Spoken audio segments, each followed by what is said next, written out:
لا يأتيه إلا لخير يتعلمه أو يعلمه فهو بمنزلة المجاهد في سبيل الله ومن جاء لغير ذلك فهو بمنزلة الرجل ينظر إلى متاع غيره. Nabi kita yang mulia sallallahu alaihi wasallam menyebutkan, barang siapa yang datang ke Masjid Nabawi untuk menginginkan kebaikan, belajar agama Allah Subhanahu wa taala, membaca Al-Qur'an, membaca hadis-hadis Nabi sallallahu alaihi wasallam, dia ibarat orang yang sedang berjihad di jalan Allah Subhanahu wa taala. Wa man jaa'a li ghairi dzalik, akan tetapi barang siapa yang datang ke Masjid Rasulullah sallallahu alaihi wasallam, mereka tidak mau memanfaatkan momen yang indah tersebut untuk mempelajari ayat-ayat Al-Quran ataupun hadis-hadis Rasulullah sallallahu alaihi wasallam, fahuwa bimanzilatir rajul yanzuru ila mata'i ghairih, maka dia ibarat seseorang yang hanya bisa melihat perhiasan keindahan yang ada pada temannya.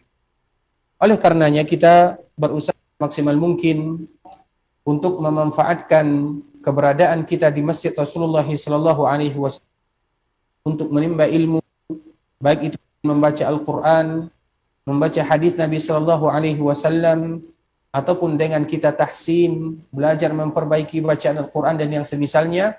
Dan alhamdulillah, Masjid Rasulullah sallallahu alaihi wasallam penuh dengan halaqah, baik itu halaqah Quran ataupun halaqah pengajian ataupun halaqah-halaqah yang lainnya, sehingga kita memanfaatkan momen tersebut semaksimal mungkin untuk mendapatkan derajat seorang yang berjihad di jalan Allah Subhanahu wa taala. Kemudian salawat beriringkan salam semoga tetap tercurahkan buat baginda Rasulullah sallallahu alaihi wasallam, Nabi kita yang mulia, Rasul kita baginda yang paling cinta kepada kita sebagai umatnya, yang dianjurkan kita untuk senantiasa berselawat kepada Rasulullah sallallahu alaihi wasallam. Allahumma salli ala Muhammad wa ala ali Muhammad kama sallaita ala Ibrahim wa ala ali Ibrahim innaka Hamidum Majid. Allahumma barik ala Muhammad wa ala ali Muhammad kama barakta ala Ibrahim wa ala ali Ibrahim innaka Hamidum Majid. Ikhwatal Islam, kaum muslimin, ikhwani rahimani wa rahimakumullah. Pada kesempatan yang berbahagia ini, kita atau pembahasan yang akan kita angkat adalah ad-du'a ila syahadati an la ilaha illallah. Ad-du'a ila syahadati an la ilaha illallah, yaitu bagaimana kita semuanya berseru kepada syahadat an la ilaha illallah. Maknanya kita sama-sama mengajak kaum muslimin, mengajak keluarga kita, mengajak semua mereka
Hadis Rasulullah sallallahu alaihi wasallam yang pernah kita sebutkan,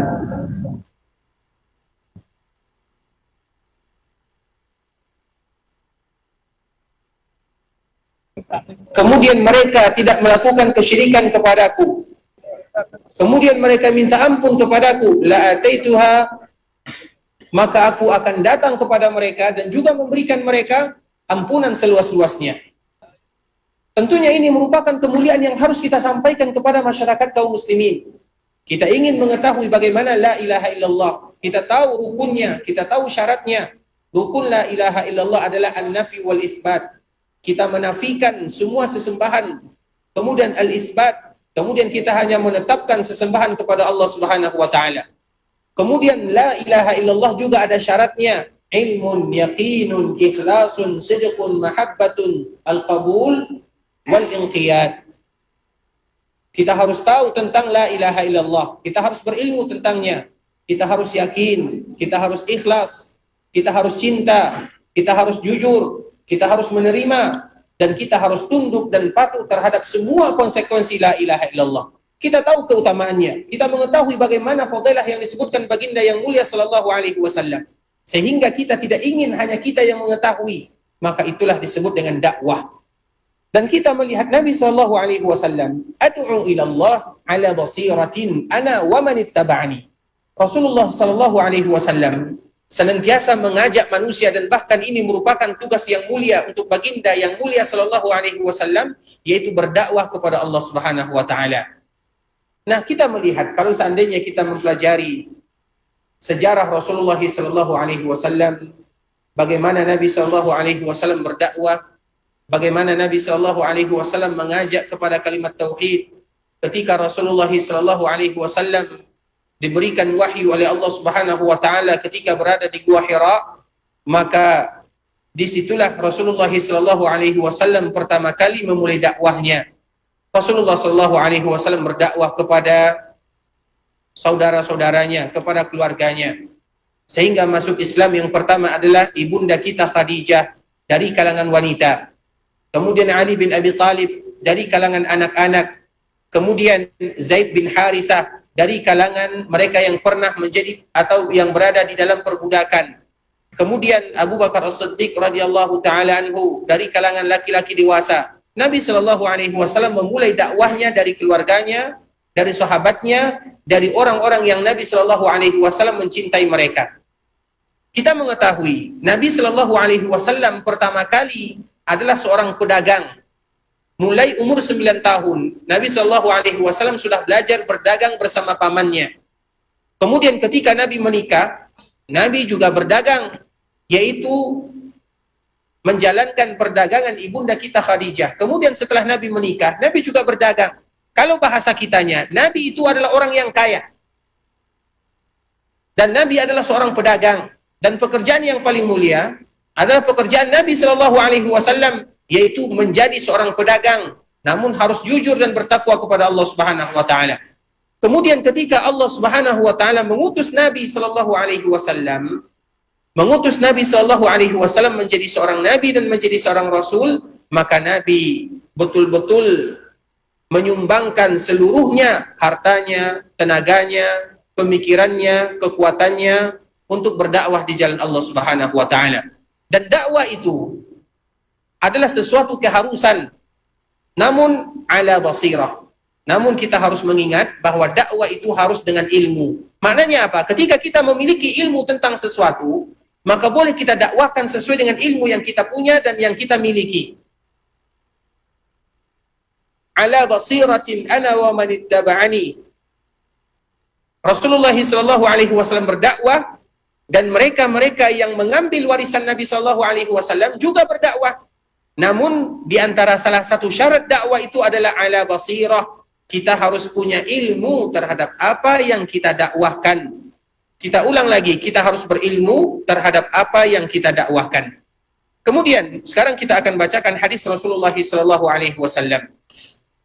An Ibnu Abbas radhiyallahu taala anhuma, anna Rasulullah sallallahu alaihi wasallam lamma ba'atha Mu'adzan ila al-Yaman qala lah innaka ta'ti qauman min ahli al-kitab. Hadis Abdullah bin Abbas radhiyallahu taala anhu menyebutkan anna Rasulullah sallallahu alaihi wasallam lamma ba'atha Mu'adzan ila al-Yaman qala lah innaka ta'ti qauman min ahli al-kitab. Di antara salah satu yang dilakukan oleh Rasulullah sallallahu alaihi wasallam adalah mengirim para sahabatnya ke daerah-daerah. Di antara salah satu yang dilakukan oleh Rasulullah sallallahu alaihi wasallam adalah mengirim para sahabatnya ke daerah-daerah nan jauh dari kota Mekah ataupun dari kota Madinah. Dan kita mengetahui di antara salah satu yang diutus oleh Rasulullah sallallahu alaihi wasallam tersebut adalah sahabat Mu'adz bin Jabal.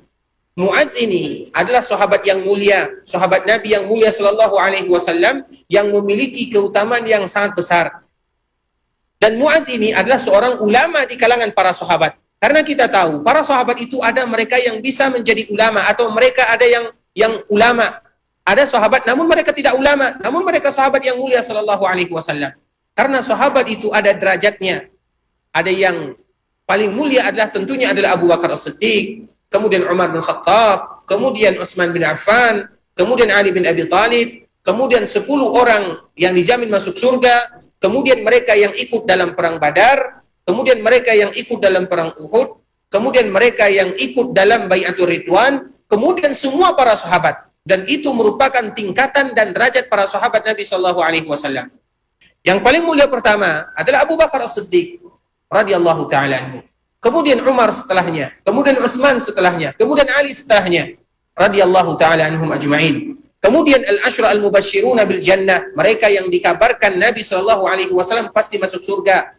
Kemudian yang ikut perang Badar, yang ikut perang Uhud, yang ikut membaiat Nabi sallallahu alaihi wasallam, semuanya adalah orang-orang yang mulia, namun di antara mereka ada yang lebih mulia dibandingkan sahabat yang lainnya.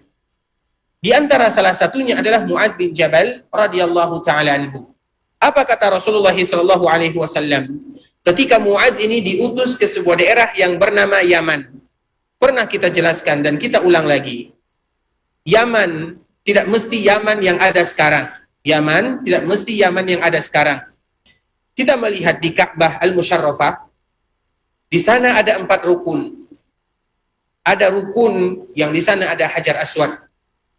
Kemudian ada namanya rukun Yamani. Kemudian ada lagi yang namanya rukun Iraqi dan rukun Syami. Kita lihat rukun Yamani yang mana dianjurkan bagi kita untuk memegangnya, menyentuhnya kalau bisa. Kenapa disebut dengan rukun Yamani? Karena arah rukun tersebut menuju daerah Yaman, sehingga disebut Yamani. Sehingga disebut dengan rukun Yamani. Nah, yang arah ke sana, yaitu di belakang Taif dan sampai ke daerah Yaman sekarang, itu dulu disebut dengan Yaman. Itu dulu disebut dengan Yaman. Sehingga maknanya apa? Nabi Shallallahu Alaihi Wasallam mengutus Mu'adz bin Jabal ke sebuah daerah yang bernama Yaman. Tidak mesti Yaman yang ada sekarang. Namun di belakang Taif semuanya itu disebut dengan Yaman. Lamma ba'atha Mu'adzan ilal Yaman. Ketika Nabi Shallallahu Alaihi Wasallam mengutus Mu'adz ke Yaman, apa kata Rasulullah Shallallahu Alaihi Wasallam? Innaka ta'ti qauman min ahlil kitab. Wahai Mu'adz, sesungguhnya engkau akan menghadapi atau akan berdakwah kepada ahlul kitab. Ahlul kitab itu siapa? Ahlul kitab apabila disebutkan di dalam Al-Quran atau apabila disebutkan di dalam sunnah, maka maknanya 2. Yang pertama adalah orang Yahudi dan yang kedua adalah orang Nasara. Inilah yang disebut dengan ahlul kitab apabila disebut dalam Al-Quran ataupun di dalam hadis Nabi Shallallahu Alaihi Wasallam dengan ahlul kitab. Dan kita juga mengetahui ahlul kitab itu banyak tinggal di Madinah. Ahlul kitab banyak tinggal di Madinah. Makanya kita lihat ada Bani Quraidah, Bani Qainuqa. Itu semuanya adalah orang-orang ahlul kitab. Kemudian ketika mereka, karena kita mengetahui orang Yahudi secara khusus, mereka mengetahui dan mereka tahu persis siapa Nabi kita yang mulia sallallahu alaihi wasallam. Mereka tahu siapa Nabi Muhammad sallallahu alaihi wasallam. Kemudian kenapa mereka ada di kota Madinah? Kenapa ahlul kitab itu banyak berada di kota Madinah? Karena mereka tahu bahwa Nabi yang terakhir itu akan pindah dan hijrah ke kota Madinah. Sehingga mengapa orang-orang Yahudi banyak tinggal di kota Madinah? Ada suku Aus, ada suku Khazraj, semuanya adalah orang-orang Yahudi. Kenapa mereka ada di Madinah? Karena mereka tahu bahwa Nabi akan hijrah ke kota Madinah, sehingga sebelum Nabi hijrah ke kota Madinah, mereka terlebih dahulu hijrah ke kota Madinah. Karena Allah yang menyebutkan alladzina atainahumul kitab, orang-orang yang diberikan kitab, yaitu ahlu kitab, ya'rifunahu kama ya'rifuna abna'ahum. Mereka tahu tentang Nabi sallallahu alaihi wasallam sebagaimana mereka mengetahui anak mereka masing-masing. Saking tahunya mereka terhadap Nabi dan saking tahunya mereka terhadap ciri-ciri Nabi dan kenabian, sehingga mereka sebelum Nabi hijrah ke kota Madinah, mereka dulu yang hijrah dan pindah ke kota Madinah. Makanya mengapa orang-orang Yahudi banyak di kota Madinah? Karena mereka tahu Nabi akan hijrah ke kota Madinah, sehingga mereka dulu lebih hijrah dibandingkan Nabi ke kota Madinah. Dan kita juga tahu, ahlul kitab ini disebutkan oleh Allah Subhanahu wa taala, terkhusus orang-orang Yahudi, mereka itu adalah orang-orang yang memiliki ilmu, mereka itu tahu. Bahkan disebutkan di dalam Al-Qur'an bahwa ahlul kitab, terkhusus orang-orang Yahudi, mereka itu adalah orang-orang yang paling cerdas. Mereka tahu semuanya. Namun mereka memiliki sifat yang paling buruk, yaitu mereka mengingkari pengetahuan mereka sendiri. Sehingga Allah Subhanahu wa taala menyebutkan mereka al-maghdub ghairil maghdubi alaihim, yaitu tidak sama dengan orang-orang yang dimarahi, yang dimurkai. Siapa yang dimurkai oleh Allah? Yaitu orang-orang Yahudi. Kenapa mereka dimurkai oleh Allah? Karena mereka tahu, namun mereka tidak mau tahu. Mereka tahu, namun mereka tidak mau melakukan apa yang mereka ketahui. Sehingga kita berwanti-wanti memohon kepada Allah supaya tidak sama dengan orang-orang Yahudi. Ketika kita mengetahui tentang kebenaran, maka kita berusaha untuk mengikuti. Ketika kita mengetahui tentang kebatilan, maka kita berusaha untuk meninggalkan, supaya kita tidak sama dengan orang-orang Yahudi yang telah disebutkan oleh Allah di dalam Al-Quran.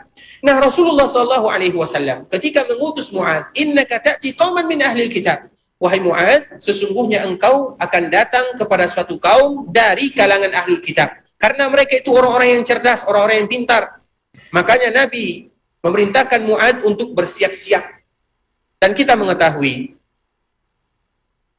Rasulullah SAW mengutus Mu'adz ke daerah Yaman, yaitu pada tahun ke-10 Hijriah. Artinya apa? Artinya Mu'adz setelah dia diutus oleh Rasulullah SAW ke daerah Yaman, dia tidak berjumpa lagi dengan Rasulullah SAW. Dan ini merupakan kesedihan bagi Mu'adz. Dan dia tahu, bahkan di dalam riwayat yang lain, Rasulullah SAW telah memberikan kepadanya aba-aba bahwa dia tidak akan berjumpa lagi dengan Mu'adz. Dan Mu'adz sudah mengetahui dia tidak akan berjumpa lagi dengan Rasulullah SAW. Karena Mu'adz diutus oleh Rasulullah ke daerah Yaman pada tahun ke-10. Dan kita tahu pada tahun ke-11, pada tahun ke-11 Hijriah, bulan Rabiul Awal, tanggal 12 Rabiul Awal, Allah Subhanahu wa taala memanggil kekasihnya Rasulullah SAW. Sehingga Mu'adz tidak lagi berjumpa dengan Rasulullah SAW. Namun karena misi dakwah berseru kepada la ilaha illallah, maka Mu'adz rela berpisah dengan Rasulullah SAW, dan itu pun untuk melaksanakan perintah baginda yang mulia SAW. Kemudian apa kata Rasulullah SAW? Falyakun awwala ma tad'uuhum ilaihi syahadatu an la ilaha illallah. Ini perintah Nabi SAW kepada Mu'adz. Wahai Mu'adz, hendaklah yang pertama kali kamu serukan kepada ahlul kitab tersebut, tad'uuhum ilaihi syahadatu an la ilaha illallah. Yang pertama kali kamu serukan mereka ketika kamu ingin berdakwah, maka yang pertama kali kamu harus melakukannya adalah dakwah kepada la ilaha illallah. Sehingga ketika kita ingin terjun ke dalam dunia dakwah, maka yang pertama kali harus kita ajarkan adalah tentang la ilaha illallah. Apa maknanya? Apa konsekuensinya? Apa rukunnya? Apa syaratnya? Apa keutamaannya? Apa fadilahnya? Itu yang harus pertama kali kita lakukan. Kenapa? Karena ini adalah ujung tombak. Karena ini adalah miftahul jannah. La ilaha illallah adalah kunci surga. Tentunya tidak mungkin kita berdakwah kepada yang lebih daripada itu, atau setelah, atau di bawah daripada kunci surga tersebut, tentunya yang pertama kali kita dakwahkan adalah pondasinya. Sebagaimana ketika kita membangun sebuah bangunan, yang kita perkuat dan yang kita permantap adalah pondasinya supaya tidak roboh. Begitu juga dengan la ilaha illallah. Apabila la ilaha illallah sudah kuat, apabila sudah mantap, apabila dia sudah kokoh, maka yang lainnya akan ikut. Mereka yang mengucapkan la ilaha illallah dan sudah tertancap di dalam hatinya la ilaha illallah, mudah bagi mereka melaksanakan salat. Bagi mereka yang betul-betul sudah meyakini la ilaha illallah, mudah bagi mereka untuk melaksanakan puasa. Bagi mereka yang sudah yakin dengan la ilaha illallah, betul-betul jujur dan ikhlas dari dirinya, mudah bagi mereka bersedekah, mudah bagi mereka mengeluarkan harta di jalan Allah, mudah bagi mereka melakukan kebaikan, ketaatan, mudah bagi mereka melakukan semuanya. Kalau seandainya la ilaha illallah betul-betul sudah ada di dalam diri mereka. Makanya ini dibuktikan oleh sahabat Nabi sallallahu alaihi wasallam. Sahabat Nabi berjuang bersama Nabi sallallahu alaihi wasallam, dan di zaman Nabi berdakwah banyak orang yang melihat Nabi. Kita ulang lagi. Ketika Nabi berdakwah, yang bertemu dengan Nabi itu banyak sekali. Namun yang beriman kepada Nabi dibandingkan dengan mereka yang tidak beriman, kita lihat jumlahnya berapa. Ketika perang Badar, jumlah kaum muslimin berapa? 313 orang yang ikut berperang. Kaum musyrikin berapa? Lebih daripada 1000. Ketika perang Uhud, berapa kaum muslimin? 1000. Keluar darinya 300 orang-orang munafikun. Mereka bersama Nabi. Mereka melihat Nabi. Namun mereka tidak betul-betul meyakini la ilaha illallah. Makanya orang-orang munafikun yang bersama Nabi keluar, tidak mau ikut bersama Nabi. Sedangkan orang-orang musyrikun, mereka lebih daripada 3.000-an. Maknanya apa? Ketika kita menanamkan la ilaha illallah, dan apabila la ilaha illallah betul-betul sudah masuk di dalam hati seseorang dengan rukun dan syaratnya, maka yang lain akan mudah bagi mereka untuk melaksanakan dan mengikutinya. Makanya para sahabat Nabi, lihat bagaimana berjuang. Mereka berjuang dengan hartanya, mereka berjuang dengan tenaganya, bahkan mereka berjuang dengan nyawanya untuk membela la ilaha illallah bersama Rasulullah SAW. Sehingga Rasulullah SAW betul-betul berpesan kepada Mu'adz bin Jabal, "Falyakun awwala ma tad'uuhum ilaihi syahadatu an la ilaha illallah." Hendaklah kamu, hai Mu'adz, apabila kamu berseru kepada mereka, yang pertama kali kamu serukan adalah la ilaha illallah. Kemudian, fa inhum ata'uka lidzalik. Kalau seandainya mereka mau mengucapkan la ilaha illallah, mau masuk ke dalam agama Islam, fa'alimhum anna Allah aftarada alaihim 5 salawatin fi kulli yaumin wa lailah. Kabarkan kepada mereka setelah mereka mengucapkan la ilaha illallah, bahwa Allah mewajibkan kepada kita, mereka yang mengucapkan la ilaha illallah, melaksanakan salat 5 waktu sehari semalam, dan wajib serta kewajiban bagi mereka yang laki-laki yang mampu, yang sudah balik, untuk melaksanakan salat berjamaah tersebut bersama kaum muslimin di rumah Allah Subhanahu wa taala. Dan ini merupakan sesuatu yang juga butuh amalan. Karena la ilaha illallah, sebagaimana yang sering kita sebutkan, la ilaha illallah itu adalah ucapan, dan la ilaha illallah itu butuh kepada perbuatan. Dan di antara perbuatan yang pertama kali harus kita lakukan adalah melaksanakan salat 5 waktu sehari semalam. Makanya para ulama, masalah salat ini memberikan hukum yang paling tegas, terutama bagi mereka yang betul-betul mengingkarinya. Sedangkan mereka yang melalaikan atau yang tidak mau tahu atau bermalas-malasan, maka para ulama di sini mereka berselisih pendapat tentang mereka yang meninggalkan ibadah salat. Namun bagaimanapun intinya, salat adalah tiang agama, dan salat adalah yang pertama kali kewajiban secara amalan ketika kita sudah melakukan dan mengucapkan la ilaha illallah. Kemudian apa kata Rasulullah sallallahu alaihi wasallam? Fa inhum ata'uka lidzalika fa'limhum anna Allah aftarada alaihim shadaqatan tu'khadhu min aghniyaihim faturaddu ala fuqaraihim. Rasulullah sallallahu alaihi wasallam menyebutkan, kalau seandainya mereka melaksanakan ibadah salat, maka kewajiban yang selanjutnya adalah membayar zakat. Kewajiban yang selanjutnya adalah bersedekah yang diambil dari orang-orang yang kaya dan diberikan kepada orang-orang yang fakir. Sehingga kita mengetahui di dalam harta kita itu ada 2,5, di dalam harta kita itu ada 2,5 atau 1/40 yang bukan milik kita. Sehingga para ulama menyebutkan ikhwatul Islam, apabila seorang kaum muslimin mereka memiliki harta lebih daripada 85 gram, apabila harta mereka itu diukur dengan emas, kemudian setara dengan 85 gram emas, maka sudah wajib bagi mereka untuk mengeluarkan zakat. Dan itu adalah pendapat mayoritas para ulama. Apabila mereka sudah memiliki harta 85 gram setara dengan 85 gram, atau kalau kita uangkan setara dengan 50 atau 60 jutaan, maka sudah wajib bagi mereka mengeluarkan 2,5, karena 2,5 itu bukan hak mereka lagi. Sedangkan pendapat Imam Abu Hanifah, barang siapa yang memiliki harta sama nilainya dengan 595 gram perak, maka sudah wajib bagi mereka untuk mengeluarkan hartanya. Kita ulang lagi. Barang siapa yang memiliki harta 500 setara dengan 595 gram perak, maka sudah wajib bagi mereka mengeluarkan zakatnya. Dan kita tahu perak itu tidak sama dengan emas. Kalau satu emas, 1 gram mungkin 1 jutaan, lebih, sekitar 1 jutaan. Kalau perak, itu harganya sangat murah. Ada 2.000 kalau diuangkan dengan uang kita, ada 3.000. Intinya berapa? Kalau seandainya 595 gram, apabila kita sudah memiliki uang 7, 8, atau 9 jutaan, maka di sana ada 2/5 yang bukan hak kita. Harus kita keluarkan. Kenapa? Karena zakat itu adalah untuk mensucikan harta kita dan juga mensucikan jiwa kita.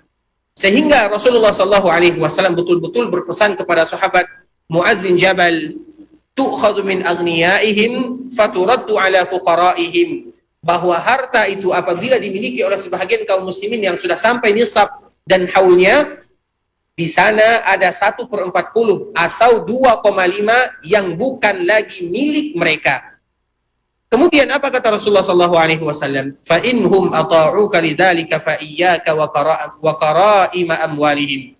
Kalau seandainya mereka mau mendengarkan, mereka mentaati, maka wahai Mu'adz, hati-hatilah kamu dengan harta mereka yang berharga. Karena harta itu kita kenal dengan yang namanya zakat harta. Ada zakat uang atau zakat harta, zakat emas, ada zakat peternakan, ada zakat onta, ada zakat kerbau atau sapi atau lembu dan yang semisalnya, ada juga zakat kambing, ada juga zakat perdagangan. Intinya, apa kata Rasulullah SAW? Kalau seandainya kamu mengambil zakat dari mereka, dari kaum muslimin, jangan kamu ambil yang paling bagus dari harta mereka. Misalnya mereka memiliki hewan peliharaan, jangan diambil yang paling bagus. Sebagaimana juga jangan diambil yang paling buruk. Ambil yang pertengahan. Karena kita tahu, dan ini merupakan istilah yang mungkin bisa kita pikirkan dan kita kembali renungkan, istilah yang namanya amil zakat. Kita tahu amil zakat. Zakat itu ada amilnya. Dan ingat, yang ada amilnya itu, zakatnya itu adalah zakat harta. Yang ada amil itu adalah zakat harta. Makanya Allah Subhanahu wa taala menyebutkan di dalam surah Taubah, innamas shadaqatu lil fuqara'i wal masakin wal 'amilina 'alaiha.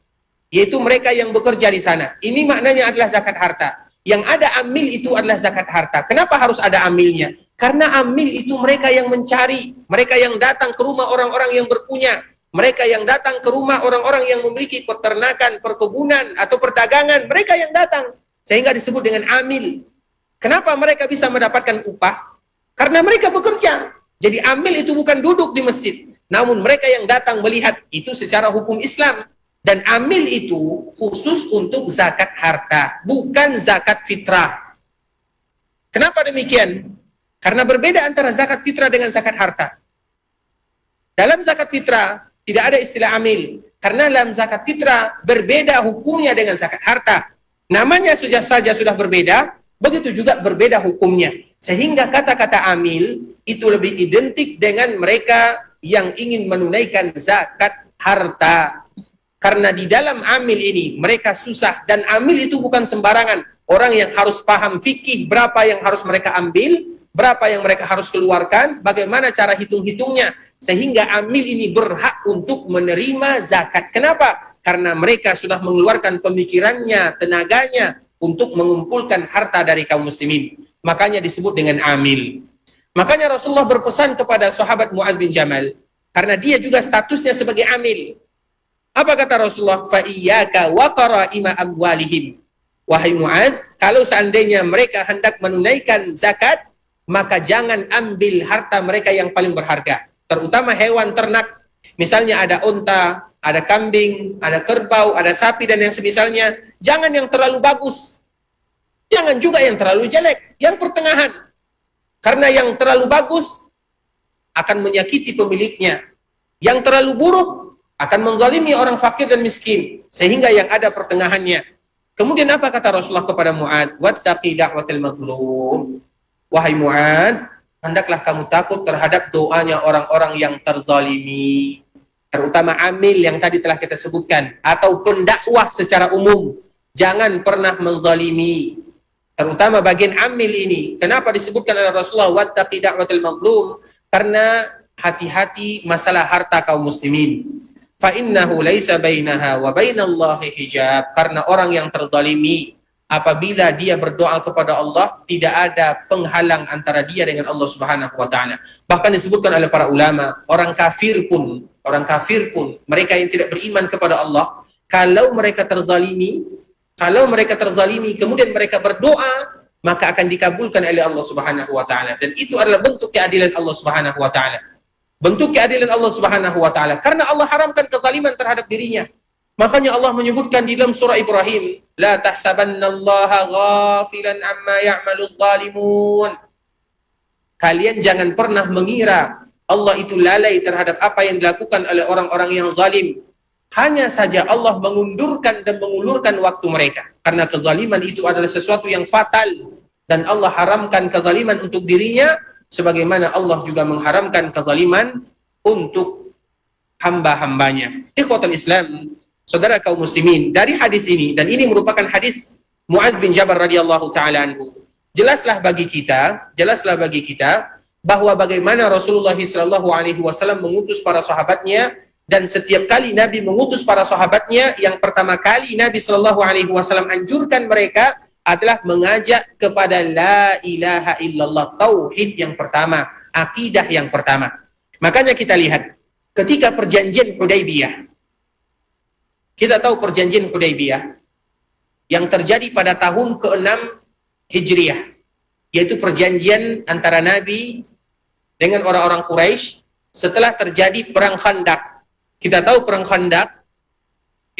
Khandaq terjadi pada tahun ke-5 Hijriah, yang Allah sebutkan di dalam Al-Quran, surat Al-Ahzab, juz 21 dan juz 22. Yang disebut dengan suratul Ahzab. Di sana Allah ceritakan perang Ahzab. Di mana perang Ahzab ini, Allah memberikan kemenangan kepada kaum muslimin. Memberikan kekalahan kepada orang-orang musyrikun. Kemudian setelah ini, terjadilah perdamaian antara kaum muslimin dengan orang-orang musyrikun. Nah, dalam momen seperti inilah, Nabi memanfaatkan situasi. Karena ketika terjadi genjatan senjata antara Nabi dengan orang-orang musyrikun, Nabi memanfaatkan momen tersebut. Apa yang dilakukan oleh Rasulullah SAW? Maka Nabi mengutus para sahabatnya ke berbagai daerah. Ada yang diutus ke daerah Mesir, Muqawqis. Ada yang diutus ke Rum, ke Roma. Ada yang diutus ke Persia. Diutus oleh Rasulullah SAW. Dan apa isi surat Nabi SAW? Bahkan surat tersebut masih disimpan oleh kaum muslimin. Isi surat yang ditulis oleh Rasulullah SAW tersebut masih tersimpan sampai sekarang. Apa kata Rasulullah SAW? Ke semuanya, ke semua para raja yang diutus oleh Rasulullah, para sahabatnya. Aslim taslam. Yang pertama kali adalah masuk Islam, yaitu kepada la ilaha illallah. Akuilah bahwa la ilaha illallah dan aku adalah Rasulullah SAW. Dan semua mereka yang diutus oleh Rasulullah SAW dan raja-raja tersebut tahu kalau Rasulullah itu adalah Rasulullah. Mereka tahu. Bahkan apa kata Heraklius? Dan hadis ini adalah hadis yang dikeluarkan oleh Imam Al-Bukhari. Heraklius mengetahui dan sadar bahwa itu adalah Nabi yang sebenarnya. Apa kata Heraklius? Bahwa suatu saat nanti dia akan menguasai tempat dudukku ini atau di mana saya duduk. Dan betul apa yang disebutkan oleh Heraklius, karena Nabi SAW ditolong oleh Allah Azza wa Jalla. Namun maknanya adalah bahwa Rasulullah SAW ketika berdakwah dan mengutus para sahabatnya untuk berdakwah, yaitu dakwah ila syahadati an la ilaha illallah wa anna Muhammadar Rasulullah. Dua konsep ini, ketika kita berdakwah, kita harus memulai dengan dua ini. Yang pertama, la ilaha illallah. Tiada ilah yang berhak disembah kecuali Allah. Maknanya apa? Ikhlas beribadah kepada Allah Subhanahu wa taala. Kemudian dakwah yang kedua, wa anna Muhammadur Rasulullah, yaitu kita bersaksi bahwa Nabi Muhammad sallallahu alaihi wasallam adalah utusan Allah. Maknanya apa? Berarti kita harus belajar agama Nabi. Kita harus mempelajari sunnah Nabi. Kita harus berusaha mengetahui sejarah Nabi. Dan yang terakhir adalah kita mengamalkan sunnah Nabi sallallahu alaihi wasallam. Itulah makna la ilaha illallah wa anna Muhammadar Rasulullah. La ilaha illallah, ikhlas beribadah. Muhammadur Rasulullah, mutaba'ah, mengikuti Rasulullah sallallahu alaihi wasallam. Kemudian hadis yang kedua pada bab ini, yaitu bab ad-du'a ila syahadati an la ilaha illallah, yaitu bagaimana kita berdakwah di jalan Allah Subhanahu wa taala. An Sahal bin Sa'ad radhiyallahu taala anhu, anna Rasulullah sallallahu alaihi wasallam qala yaum Khaybar. Sekarang kita akan melihat bagaimana pula Nabi sallallahu alaihi wasallam berbicara pada peperangan Khaybar. Dan untuk sedikit kita mengetahui, peperangan Khaybar adalah peperangan yang terjadi pada tahun ke-7 Hijriah melawan orang-orang Yahudi yang senantiasa membuat makar untuk kaum muslimin, untuk Rasulullah sallallahu alaihi wasallam, Islam dan kaum muslimin. Kemudian mereka lari di Khaybar. Dan ini atau kisah ini banyak disebutkan oleh Allah Subhanahu wa taala di dalam Al-Qur'an, dan diantaranya adalah dengan menyebutkan isyarat. Khaybar adalah sebuah daerah yang kira-kira jaraknya dari kota Madinah 400 atau 500 kilo. Kemudian Rasulullah sallallahu alaihi wasallam keluar ke sana bersama para sahabatnya, ingin melawan orang-orang Yahudi yang mereka senantiasa membuat makar untuk Rasulullah sallallahu alaihi wasallam, dan itulah perang Khaybar yang terjadi pada tahun ke-7 Hijriah. Kemudian di dalam perang Khaybar ini, Rasulullah sallallahu alaihi wasallam bersama pasukannya, bersama para sahabatnya mengepung benteng orang-orang Khaybar. Dan pengepungan ini berjalan lama. Ketika Nabi sallallahu alaihi wasallam sampai di Khaybar, maka Nabi dan para sahabatnya mengepung benteng atau orang-orang Khaybar. Kemudian belum diberikan kemenangan oleh Allah Subhanahu wa taala. Kemudian setelah beberapa hari, Rasulullah sallallahu alaihi wasallam menyebutkan, la u'tiyanna ar-rayata ghadan rajulan yuhibbullaha wa rasulah. Besok pagi atau besok, kata Rasulullah sallallahu alaihi wasallam, aku akan memberikan bendera perang ini kepada seorang laki-laki yang dia cinta kepada Allah dan dia juga cinta kepada Rasulullah sallallahu alaihi wasallam, wa yuhibbuhu Allah wa rasuluh, Allah pun cinta kepadanya, Rasul pun cinta kepadanya, yaftahullahu ala yadayhi, yang Allah akan memberikan kemenangan melalui dirinya. Maknanya apa?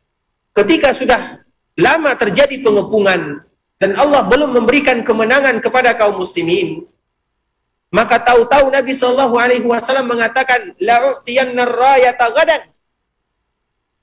Besok aku akan menyerahkan kepemimpinan peperangan ini atau bendera perang kepada seseorang yang dia cinta kepada Allah, dia cinta kepada Rasulullah, Allah cinta kepadanya, Rasul cinta kepadanya, dan Allah akan memberikan kemenangan melalui dirinya. Maknanya apa? Ini rekomendasi dari Nabi Shallallahu Alaihi Wasallam bahwa orang yang menjadi pemimpin pada perang Khaybar pasti orang yang cinta kepada Allah, pasti orang yang cinta kepada Rasulullah, Allah dan Rasul pun cinta kepada dirinya. Sehingga ketika Nabi mengucapkan kalimat ini, Nabi tidak melanjutkan ucapannya. Nabi mengucapkan dan mengatakan, besok aku akan memberikan bendera perang kepada seseorang yang cinta kepada Allah, cinta kepada Rasulnya, Allah dan Rasulnya cinta kepadanya, dan Allah akan memberikan kemenangan melalui dirinya. Rasul pun masuk ke dalam kemahnya. Sehingga para sahabat yang lainnya, mereka mulai bertanya-tanya, mulai menerka, mulai menyangka-nyangka siapa kira-kira mereka. Fabatan nasu yadukuna lailatahum. Malam itu para sahabat tidak bisa tidur. Kenapa? Karena ini bukan rekomendasi yang sembarangan. Semua orang ingin menjadi pemimpin pada saat itu. Bahkan apa kata Umar bin Khattab radhiyallahu taala anhu? Tidaklah aku menginginkan kepemimpinan illa yauma izin, kecuali pada hari itu. Maknanya apa? Karena orang yang menjadi pemimpin pada hari itu pasti cinta kepada Allah, pasti cinta kepada Rasulnya, Allah dan Rasulnya cinta kepadanya. Kalau Allah dan Rasulnya cinta kepadanya, pasti untuknya surga. Sudah pasti itu. Sehingga apa kata Umar? Aku ingin sekali bahwa Nabi menunjuk diriku. Sehingga para sahabat ketika Nabi SAW tidak menyebutkan orangnya siapa, maka pada malam harinya para sahabat pun mulai gelisah. Semuanya ingin menjadi pemimpin. Semuanya tidak tidur. Bahkan di pagi harinya, setelah melaksanakan salat subuh, maka mereka langsung menunjukkan mukanya kepada Rasulullah SAW, saling berdesak-desakan supaya mereka dilihat oleh Nabi dan supaya Nabi menunjuk mereka menjadi pemimpin ketika terjadi perang Khaybar. Kemudian apa kata di dalam riwayat ini? Falamma asbahu ghadaw ala Rasulillah sallallahu alaihi wasallam kulluhum yarjuna an yu'taha. Ketika di pagi hari semuanya berdesak-desakan melihat Nabi sallallahu alaihi wasallam, mereka memperlihatkan mukanya kepada Rasulullah karena mereka berharap bahwa mereka atau agar mereka menjadi pemimpin pada perang Khaybar tersebut. Kemudian ikhwatul Islam, ketika para sahabat sudah datang kepada Nabi sallallahu alaihi wasallam, maka tiba-tiba Nabi sallallahu alaihi wasallam mengatakan, "Aina Ali bin Abi Thalib?" Mana Ali bin Abi Thalib? Ternyata Rasulullah sallallahu alaihi wasallam menginginkan Ali yang menjadi pemimpin. Dan kita tahu, perang Khaybar, ketika terjadi perang Khaybar, Ali radhiyallahu taala anhu pertama kali belum ikut karena Ali di dalam matanya atau di matanya terkena sebuah penyakit yang namanya ramat. Ramat itu mungkin matanya sedikit sakit, tidak bisa melihat, gatal-gatal, banyaklah disebut dengan ramat. Kemudian akhirnya Ali tidak bisa ikut menuju Khaybar bersama Nabi sallallahu alaihi wasallam. Kemudian ketika Nabi dan para sahabat yang lainnya mulai meninggalkan Madinah menuju Khaybar, maka Ali berbicara kepada dirinya, apakah mungkin saya Ali bin Abi Thalib tidak ikut bersama Nabi sallallahu alaihi wasallam berperang bersama Nabi? Ali mengatakan kepada dirinya, sehingga apa yang dilakukan oleh Ali? Dia akhirnya mempersiapkan persiapannya dan menyusul Rasulullah sallallahu alaihi wasallam ke Khaybar. Padahal dia dalam keadaan sakit. Karena apabila mata tidak melihat, bagaimana pula berperang? Awalnya Ali bin Abi Thalib tidak bisa ikut dalam perang Khaybar. Namun karena semangatnya, dan kita tahu Ali ini adalah laki-laki yang sangat kuat dengan kekuatan yang diberikan oleh Allah kepada dirinya dan dengan resep yang diberikan oleh Rasulullah sallallahu alaihi wasallam kepada dirinya. Akan kita sebutkan bagaimana kekuatan Ali bin Abi Thalib radhiyallahu taala. Kemudian ketika para sahabat Nabi dan para sahabat sudah berangkat menuju Khaybar, maka Ali pun akhirnya mempersiapkan dirinya dalam keadaan sakit. Dia tidak peduli, yang penting saya menyusul Nabi ke Khaybar. Akhirnya Ali bin Abi Thalib berangkat sendirian. Dan kita tahu perjalanan dulu tidak sama perjalanan sekarang. Sekarang pergi ke Mekah, pergi ke Khaybar, pergi ke Tabuk, pergi ke Riyadh, pergi ke kemana saja. Alhamdulillah diberikan kemudahan. Dulu tidak demikian. Apakah tersesat? Bagaimana jalannya? Bagaimana persiapannya? Sangat susah. Kemudian akhirnya, ketika ada di Khaybar, maka Rasulullah SAW mengatakan, "Aina Ali bin Abi Thalib?" Mana Ali bin Abi Thalib? Tentunya para sahabat yang lainnya, dan ini disebut dengan ghibtah. Ghibtah itu artinya cemburu. Ghibtah ada namanya ghibtah, ada namanya hasad, iri. Ada iri itu terbagi. Ada iri yang mana apabila kita melihat kaum muslimin memiliki nikmat, kemudian kita berkeinginan agar nikmat tersebut hilang darinya, itu disebut dengan hasad. Ada ghibtah. Ghibtah itu apa? Ketika ada kaum muslimin memiliki nikmat, kita bermohon kepada Allah agar nikmat tersebut Allah berikan kepada kita tanpa mengurangi nikmat yang ada pada teman kita tersebut. Itu disebut dengan ghibtah. Yang pertama dilarang, yang kedua dianjurkan karena kita harus berlomba-lomba untuk mendapatkan kebaikan. Sehingga ketika Nabi mengatakan Aina Ali bin Abi Thalib, mana Ali bin Abi Thalib, para sahabat tidak mau menyebutkan di mana Ali karena mereka ingin menjadi pemimpin. faqila huwa yashtaki ainai. Maka para sahabat menyebutkan kepada Rasulullah SAW, ya Rasulullah, Ali bin Abi Thalib sedang sakit matanya. Maknanya apa? Ya Rasulullah, jangan tunjuk Ali bin Abi Thalib, dia sedang sakit, tidak mungkin dia menjadi pemimpin. Namun Rasulullah SAW tetap menginginkan Ali yang menjadi pemimpin. Dan Nabi tahu bagaimana persiapan Ali. Nabi juga tahu bagaimana komitmen Ali bin Abi Thalib radhiyallahu taala anhu dan bagaimana perjuangan dia menyusul Rasulullah SAW. Kemudian fa'ursilu ilaihi fa'utiya bih. Akhirnya Nabi mengatakan, mana Ali bin Abi Thalib? Kemudian Nabi mengutus salah seorang sahabat untuk membawa Ali. Dan akhirnya Ali dibawa kepada Nabi dalam keadaan dipapah. Karena Ali tidak bisa melihat. Matanya sakit, tidak bisa melihat. Dipapah. Bertemu dengan Rasulullah SAW. Kemudian apa yang terjadi? Fabasaqa fi ainaihi wa da'a lahu. Maka Rasul pun meludah sedikit di mata Ali bin Abi Thalib radhiyallahu taala. Fabasaqa fi ainaihi. Maka Rasulullah SAW tentunya dengan keberkahan Rasulullah SAW, dan ini tentunya tidak sama dengan kita. Namun kita dianjurkan juga sebagaimana ketika kita tidur, kita membaca ayat kursi, kita membaca qul huwallahu ahad, qul a'udzu birabbil falaq, qul a'udzu birabbin nas, kemudian kita hembuskan sedikit dengan air liur kita di tangan kita, kemudian kita mengoleskan di seluruh badan kita. Untuk kita tidak menjadi masalah, karena memang itu sunnah Nabi yang mulia. Namun untuk orang lain, itu hanya kekhususan Rasulullah SAW. Makanya apabila ada orang yang mungkin sakit mata, tidak boleh pula kita meludah di matanya, karena itu khusus untuk Nabi SAW. Dan ini sebagaimana yang terjadi, karena ada orang-orang kadang-kadang mereka ingin meniru, mencontoh Nabi SAW, padahal itu khusus untuk Nabi SAW. Kita contohkan Musailamah Al-Kadzdzab. Musailamah yang dia pernah hidup sezaman dengan Nabi. Di akhir kehidupan Nabi, dia sudah mengatakan dirinya, Musailamah ini mengatakan dirinya seorang Nabi. Kemudian dikatakan kepada Musailamah, wahai Musailamah, sesungguhnya Rasulullah SAW ketika ada orang yang tidak ada rambut datang kepada Nabi, kemudian Nabi Muhammad mengusap kepala orang tersebut, maka langsung tumbuh rambutnya.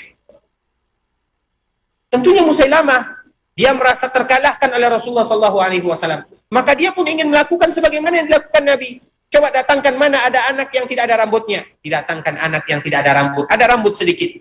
Kemudian Musailamah melakukan sebagaimana yang dilakukan Nabi. Diusap kepala anak tersebut sehingga untuk tumbuh rambutnya.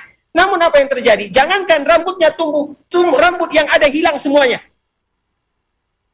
Maknanya apa? Dia ingin melakukan sebagaimana yang dilakukan Nabi. Padahal itu khusus untuk Nabi SAW. Makanya kadang-kadang kita melihat ada orang yang berobat terus meludah di wajahnya.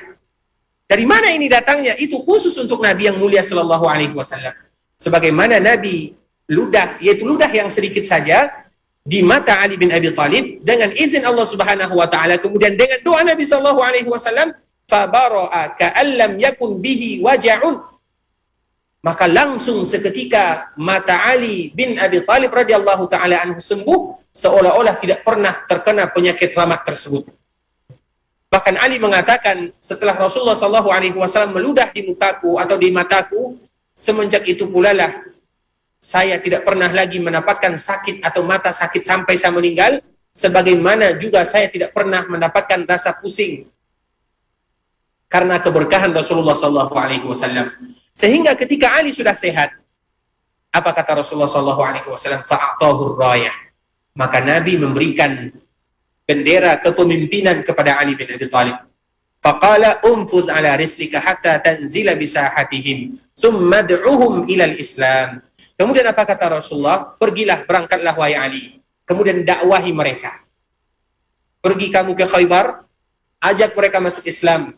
Wa akhbirhum bima yajibu alaihim min haqqillahi ta'ala fi.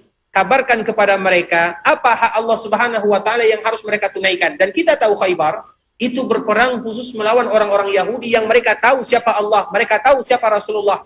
Namun Rasulullah senantiasa memerintahkan Ali bin Abi Thalib, ajak mereka kembali kepada Allah Subhanahu wa taala. Ajak mereka kembali untuk memberikan hak-hak Allah Subhanahu wa taala.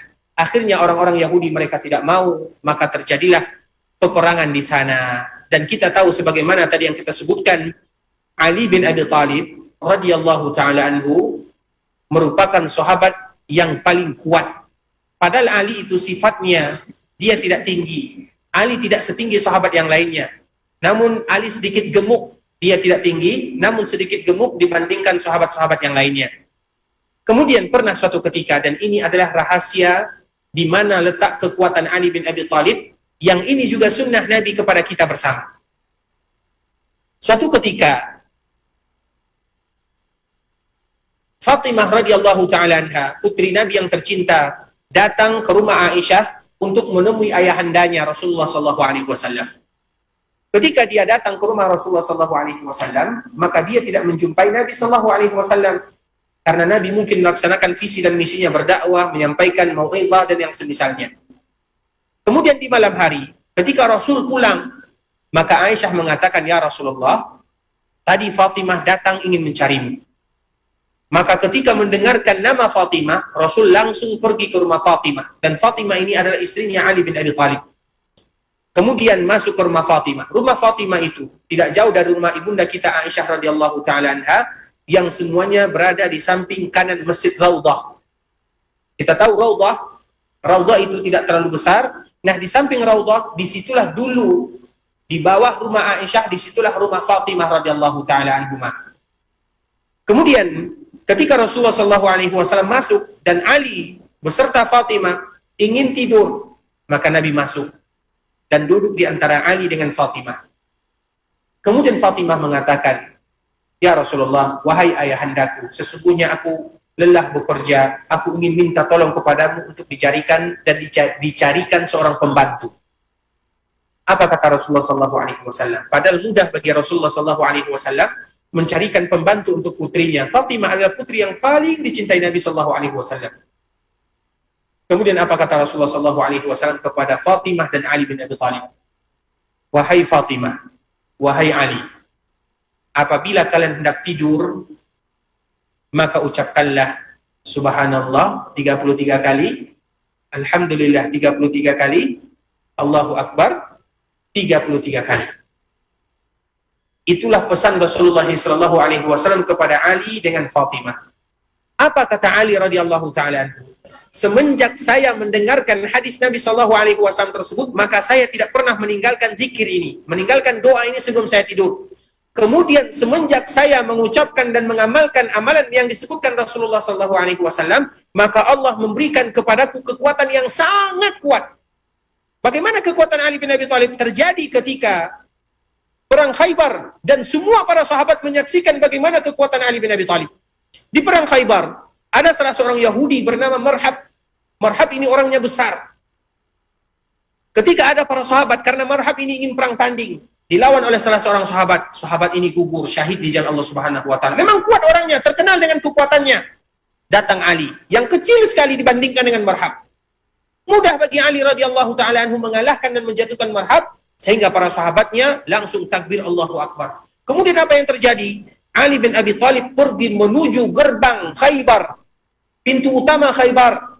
Kemudian disaksikan oleh seluruh para sahabatnya, pintu yang sangat besar. Kita tahu pintu utama, bagaimana besarnya? Pintu pagar, pintu benteng, besar sekali. Diangkat oleh Ali bin Abi Thalib sendirian.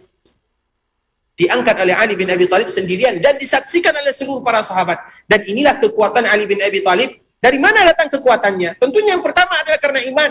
Dan yang kedua adalah karena Nabi SAW mengajarkan kepadanya doa zikir yang tadi telah kita sebutkan. Dan yang ketiga karena keberkahan matanya yang disembuhkan oleh Allah Subhanahu wa Ta'ala melalui ludah Nabi SAW dan melalui doa Rasulullah SAW. Sehingga kita kenal Khaybar, yang memimpin Khaybar, yang menaklukkan Khaybar, yang menjadi pemimpinnya adalah Ali bin Abi Thalib, sebagaimana tadi yang telah kita sebutkan. Kemudian, apa kata Rasulullah SAW kepada Ali bin Abi Thalib? Memberikan motivasi. Dan ini bantahan bahwa Islam itu disebarkan. Yang pertama kali Islam itu disebarkan adalah dengan berseru kepada la ilaha illallah.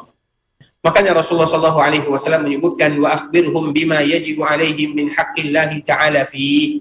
Wahai Ali, kabarkan kepada orang-orang yang ada di Khaybar, ingat akan hak Allah Subhanahu wa Ta'ala. Hak Allah itu apa? Yaitu beribadah. Hak Allah itu apa? Berdoa hanya kepadanya. Hak Allah itu apa? Tidak boleh meminta kecuali kepadanya. Hak Allah itu apa? Tidak boleh takut kecuali kepadanya. Hak Allah itu apa? Tidak boleh bertawakal kecuali kepadanya. Hak Allah itu apa? Tidak boleh merendahkan diri kecuali kepadanya. Semua itu adalah hak Allah yang harus ditunaikan oleh seorang hamba.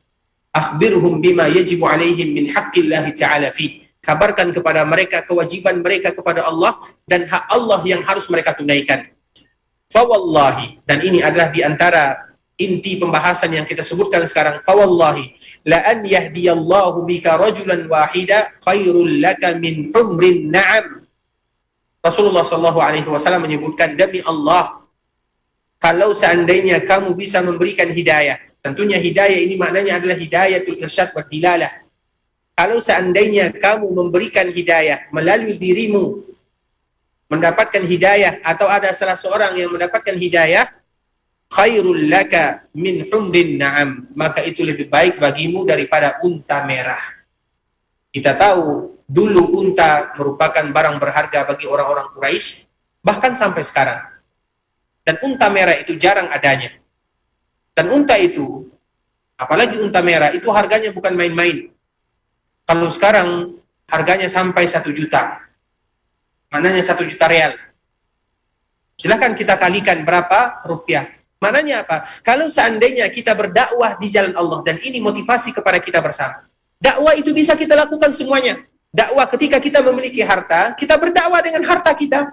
Ketika kita memiliki tahta, kita berdakwah dengan tahta kita. Ketika kita memiliki ilmu, kita berdakwah dengan ilmu kita sesuai dengan kemampuan yang Allah berikan kepada kita. Namun ingat, dakwah yang pertama adalah dakwah kepada la ilaha illallah Muhammadun Rasulullah sallallahu alaihi wasallam. Itu adalah dakwah yang pertama.